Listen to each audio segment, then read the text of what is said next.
दोस्तों, आपको पता है कि इंडिया में गुजराती और मारवाड़ी लोगों की पॉपुलेशन सिर्फ 5% है, पर इस देश की 50% वेल्थ इन्हीं के पास है। आपको हर 5 में से 3 बिजनेसमैन गुजराती या मारवाड़ी ही मिलेंगे। और इंडिया तो छोड़ो, ये लोग विदेश में ही बड़े बड़े बिजनेस चला रहे हैं। अमेरिका में ही देख लो, गुजरात की एक छोटी सी कम्युनिटी है पटेल्स। यह लोग अमेरिका में 1% से भी कम हैं, लेकिन फिर भी वहाँ के 50% होटल के मालिक हैं। और सबसे ज़्यादा मज़ेदार बात तो यह है कि इनमें से ज़्यादातर लोगों को फॉरेन लैंग्वेज भी नहीं आती। तो ऐसा इन्हें क्या आता है कि ये लोग इतने सक्सेसफुल बन जाते हैं? जवाब है धंधो, यानी कि बिजनेस। बाकी लोगों से जब बिजनेस नहीं होता तो वो जॉब करते हैं, लेकिन गुजराती लोग इसका उल्टा करते हैं। उनसे जब जॉब नहीं होती तब वो लोग बिजनेस करते हैं। इसलिए आज की इस वीडियो में मोहिनीश पबराई की बुक द धंधो इन्वेस्टर से गुजराती और मारवाड़ी लोगों के कुछ टॉप सीक्रेट शेयर करने वाला हूँ। यह सीक्रेट आपके बहुत काम आ सकते हैं। तो चलिए आगे बढ़ते हैं। आगे बढ़ने से पहले अगर आपने हमारे चैनल को सब्सक्राइब नहीं किया है तो सब्सक्राइब का बटन दबा दीजिए और बेल आइकन को प्रेस करना मत भूलिएगा। तो जैसे कि मैंने अभी बताया कि अमेरिका में पटेल्स 50% होटल के मालिक हैं, लेकिन दोस्तों यह हमेशा से नहीं था। 1972 से पहले पटेल्स युगांडा में बिजनेस करते थे, लेकिन बाद में वियतनाम वार के समय उन्हें वहां से जाना पड़ा और वह लोग आ गए अमेरिका।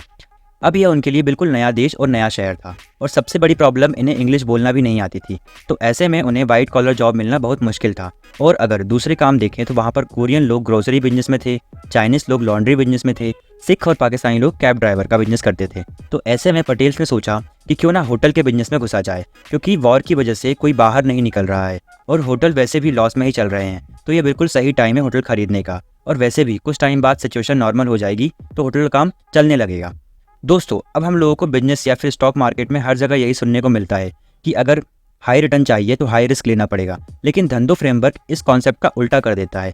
यह कहता है कि रिटर्न तो हाई चाहिए लेकिन रिस्क लो चाहिए। तो पटेल्स ने भी यही किया। उन्होंने देखा कि होटल के प्राइस बहुत गिरे हुए हैं और वह लोग यही चीज़ तो चाहते थे, क्योंकि वह इस नए शहर में अपने बीवी बच्चों के साथ ऐसे ही घूम रहे थे। उनके पास रहने का ना कोई जगह थी और ना ही करने के लिए कुछ काम। इसलिए जब उन्होंने देखा कि $5000 की डाउन पेमेंट पर उन्हें 20 रूम का होटल मिल रहा है, तो उन्होंने पैसे अरेंज करके तुरंत उस होटल को खरीद लिया। अब यह बात तो आप लोगों को ही पता है कि गुजराती आदमी का धंधे में दिमाग कितना तेज चलता है। उन्होंने अपने दिमाग का यूज़ करके सारे वर्कर्स को काम से निकाल दिया और बीवी बच्चों से कहा कि उठाओ झाड़ू और शुरू हो जाओ। फिर क्या था, होटल की सफाई से लेकर बेडशीट धोने तक सब काम फैमिली मेंबर्स ने ही किया।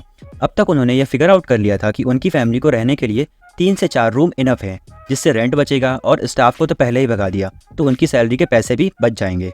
और जो बचा छोटा मोटा मेंटेनेंस का काम, तो उन्होंने सोचा यहाँ पर क्यों पैसे बर्बाद करना, यह भी पटेल्स भाई खुद ही करने लग गए। धीरे धीरे जब सिचुएशन नॉर्मल हुई तो वे लोग लो प्राइस पर रूम प्रोवाइड करवाने लग गए। उनके प्राइस इतने कम थे कि बाकी के कॉम्पिटिटर्स कम्पीट ही नहीं कर पा रहे थे। और कैसे करेंगे कम्पीट, क्योंकि हद पार कंजूसी तो एक गुजराती ही कर सकता है। इस तरीके से उन लोगों ने एक लॉस मेकिंग बिजनेस को प्रॉफिटेबल बना दिया। अब धीरे धीरे प्रॉफिट बढ़ने लग गया तो उन्होंने हाई क्लास होटल खरीदना स्टार्ट कर दिए, और इस तरीके से अमेरिका में आज पटेल्स 50% से ज़्यादा होटल के मालिक हैं। तो चलो अब इस धंधो फ्रेमवर्क में हम धंधे के कुछ रूल समझ लेते हैं। Rule number 1, invest in simple business.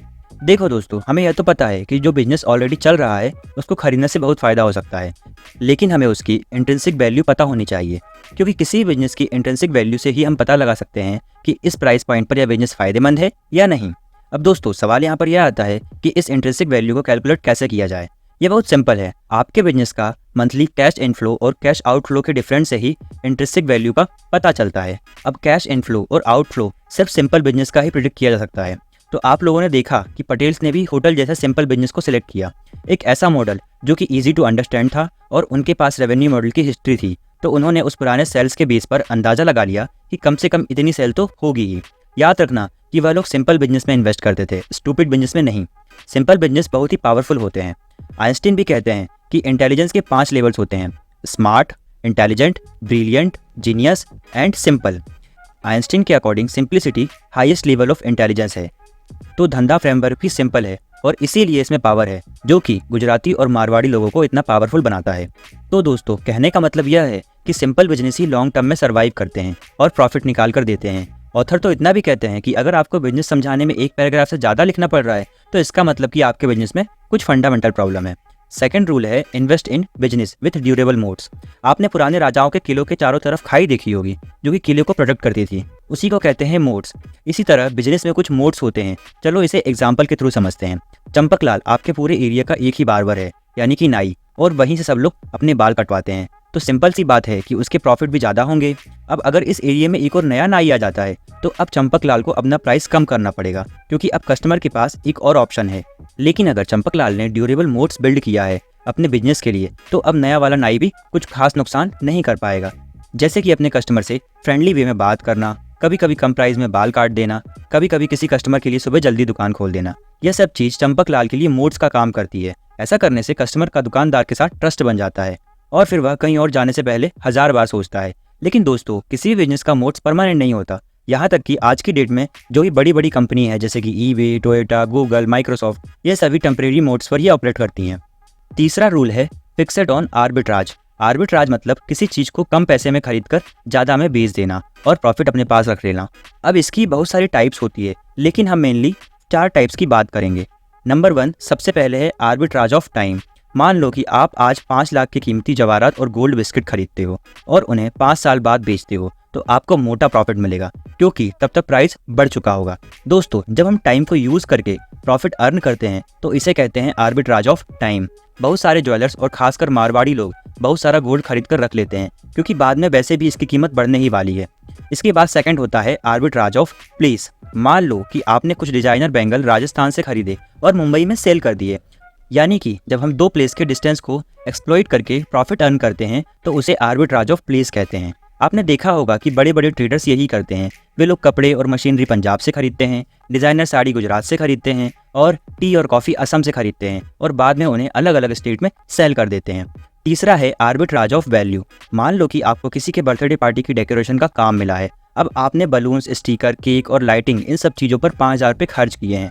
फिर 4-5 घंटे बैठकर पूरा रूम डेकोरेट किया और जब सारा काम हो गया तब आपने 8000 रुपये चार्ज किए। इसे कहते हैं आर्बिट्राज ऑफ वैल्यू। यानी कि देखा जाए तो आपका खर्चा 5000 हुआ, बट डेकोरेट करके जो टोटल वैल्यू आपने दी वह 5000 से ज़्यादा थी, इसलिए आपको 8000 मिले। ऐसा हर जगह होता है। जैसे कि आप मैकेनिक से गाड़ी रिपेयर करवाने जाते हो, चाहे घर में किचन बनवाते हो या फिर अपने घर का रिनोवेशन करवाते हो, इन सभी को वैल्यू के बेस पर ही पे किया जाता है। फोर्थ है धंधो आर्बिट्राज। इस आर्बिट्राज का मतलब है कि किसी भी चीज़ को तब खरीदो जब उसकी प्राइस नॉर्मल से नीचे गिरी हुई हो, ताकि वह हमें कम से कम दाम में मिल सके और बाद में उसे हाई प्राइस पर सेल कर दो ताकि ज़्यादा प्रॉफिट हो सके। धंधो फ्रेमवर्क में लोग यह सोचकर चलते हैं कि बिजनेस हो तो ऐसा हो जिसमें रिस्क कम हो और रिवॉर्ड ज़्यादा हो। इसलिए पटेल्स ने $5000 की डाउन पेमेंट पर प्रॉपर्टी ले ली, क्योंकि उन्हें पता था कि ज़्यादा से ज़्यादा $5000 का ही नुकसान होगा। इसके अलावा हमारे पास कुछ नहीं है खोने को। उनकी बड़ी सिंपल सी फिलॉसफी थी, heads I win, tails I don't lose too much. इसलिए आप लोग देखोगे कि ये लोग पैसे गवाते कम और कमाते ज़्यादा हैं। अब हमारा फोर्थ रूल है invest in copycats rather than innovators. दोस्तों, क्या आपको मैकडॉनल्ड्स की स्टोरी पता है? यह कंपनी एक ठेले से शुरू हुई थी और शुरुआत की थी मैकडॉनल्ड्स ब्रदर्स ने। फिर उनके शहर सैन बर्नार्डिनो में लोगों को उनके हैमबर्गर बहुत पसंद आने लग गए। काम अच्छा चल रहा था लेकिन ग्रोथ नहीं हो रही थी, जब तक कि 1954 में रे क्रॉप ने उनके बिजनेस को एक्वायर नहीं कर लिया। फिर जब बिजनेस के राइट्स मिस्टर रे के पास आ गए तब उन्होंने छोटे मोटे चेंजेस किए और बिजनेस को स्केल कर दिया। याद रखना, इनोवेटर मैकडॉनल्ड्स ब्रदर्स ही थे, लेकिन बिजनेस ग्रो किया मिस्टर रे ने, जिसकी वजह से यह एक वर्ल्ड फेमस फूड चेन बन गया। तो कुछ ऐसा ही किया था पटेल्स ने। जब वह होटल बिजनेस में घुसे तो शुरू में कुछ पटेल्स आए और बाद में बाकियों ने सिंपली उनका आइडिया कॉपी कर लिया। गुजराती आदमी को वैसे भी इनोवेशन और टेक्निकल चीज़ें समझ में नहीं आती, तो उसे एक ही चीज़ समझ में आती है और वह है प्रॉफिट। स्कैम 1992 में आपने सुना होगा, जब हर्षद मेहता कहता है, लाला सबके सिलेबस में एक सब्जेक्ट बड़ा होता है और वह है प्रॉफिट, और वह मेरा फेवरेट सब्जेक्ट है। Rule number 5, invest in low risk and high uncertainty business. देखो दोस्तों, पटेल हो, मणिलाल हो या फिर मित्तल हो, सभी के सभी लो रिस्क वाले बिजनेस में इन्वेस्ट करते हैं। यानी कि जिन बिजनेस का रेट ऑफ चेंज बहुत स्लो होता है उन्हीं में इन्वेस्ट करते हैं। आप देखोगे कि जो भी बड़ी बड़ी सोशल मीडिया कंपनी है लाइक फेसबुक, इंस्टाग्राम, लिंक्डइन, इन सब का रेट ऑफ चेंज बहुत फास्ट होता है। जब तक किसी चीज़ का ट्रेंड होता है तभी तक ये ग्रो करती है, फिर डिक्लाइन आ जाता है, इसलिए हाई रिस्क वाली कैटेगरी में आती है। वहीं दूसरी तरफ होती है कंज्यूमर बेस्ड प्रोडक्ट कंपनी, जैसे कि कोको कोला, डाबर, रिलैक्सो, इन सब का रेट ऑफ चेंज बहुत स्लो होता है। ये जल्दी से मार्केट लूज नहीं करते, मतलब कि लो रिस्क वाली कैटेगरी में आती हैं। और देखा जाए तो ऐसा ही किया था पटेल्स ने। उन्होंने भी ऐसा बिजनेस मॉडल चुना जिसमें कि रेट ऑफ चेंज बहुत ही स्लो है। अगले 10 से 20 साल या फिर 50 साल तक कुछ ज़्यादा चेंज नहीं होगा, यानी कि इसमें रिस्क कम है। इसलिए यह धंधो रूल कहता है कि always invest in low risk business. तो दोस्तों, अब इन 5 रूल को मैं शॉर्ट फॉर्म में बताऊं तो कुछ इस तरीके से होगा। Number 1, invest in simple business. Number 2, invest in business with durable modes. Number 3, arbitrage को समझो। Number 4, choose existing business. Number 5, invest in low risk business. तो दोस्तों, यह थे क्लासिक धंधों के 5 रूल। आज की वीडियो में बस इतना ही। आई होप वीडियो आपको नॉलेजफुल लगा होगा, तो प्लीज़ वीडियो को लाइक जरूर कीजिएगा और ऐसी नॉलेजफुल वीडियो के लिए हमारे चैनल को सब्सक्राइब करना मत भूलिएगा। आज की वीडियो बस इतना ही। मिलते हैं अगली नई नॉलेजफुल वीडियो के साथ। तब तक बने रहिए हमारे channel money and finance mindset के साथ।